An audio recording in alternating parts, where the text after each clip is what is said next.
السلام علیکم ورحمۃ اللہ وبرکاتہ۔ رسول اکرم صلی اللہ علیہ وسلم نے ارشاد فرمایا، بے شک آدمی گناہوں کی وجہ سے رزق سے محروم کر دیا جاتا ہے۔ حضرت علی رضی اللہ تعالیٰ عنہ نے فرمایا، جو ذات رات کو درختوں پر بیٹھے پرندوں کو نیند میں گرنے نہیں دیتا، وہ ذات انسان کو کیسے بے یار و مددگار چھوڑ سکتی ہے۔ حضرت علی نے فرمایا، اپنا سر اونچا رکھو کہ تم کسی سے نہیں ڈرتے، لیکن اپنی نگاہیں نیچے رکھو کہ پتہ چلے کہ تم ایک باعزت گھرانے سے تعلق رکھتے ہو۔ اے پیغمبر صلی اللہ علیہ وسلم، اپنی بیوی اور بیٹی اور مسلمان کی عورتوں سے کہہ دو کہ جب باہر نکلا کریں تو اپنے چہروں پر چادر لٹکا لیا کریں، گھونگھٹ نکال لیا کریں۔ یہ چیز ان کے لیے موجب شناخت اور امتیاز ہوگی تو کوئی ان کو ایسا نہ دے گا۔ اللہ بخشنے والا مہربان ہے۔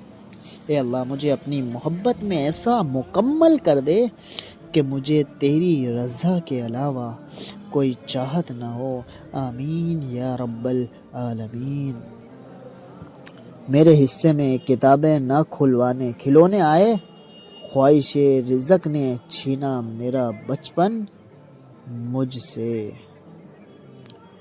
اپنے ارد گرد لوگوں سے ہمیشہ خوش اخلاقی سے بات کریں، نہ جانے جن سے آپ سختی سے مخاطب ہوں وہ زندگی کے کس تکلیف دہ مقام سے گزر رہا ہو۔ جب دیواروں میں دراریں پڑتی ہیں تو دیواریں ٹوٹ جاتی ہیں، اور جب دل میں دراریں پڑتی ہیں تو دیواریں بن جاتی ہیں، اس لیے دلوں میں دراریں نہیں آنے دیں۔ اگر تم زندگی میں کسی کام میں پہلا قدم نہیں اٹھاؤ گے تو جناب تم کبھی بھی نہیں جان پاؤ گے کہ تم کتنا آگے جا سکتے ہو۔ دنیا کی تاریخ میں کوئی کسی کے لیے اتنا نہیں رویا جتنا ہمارے نبی کریم صلی اللہ علیہ وسلم اپنی امت کی بخشش کے لیے دن رات روئے ہیں۔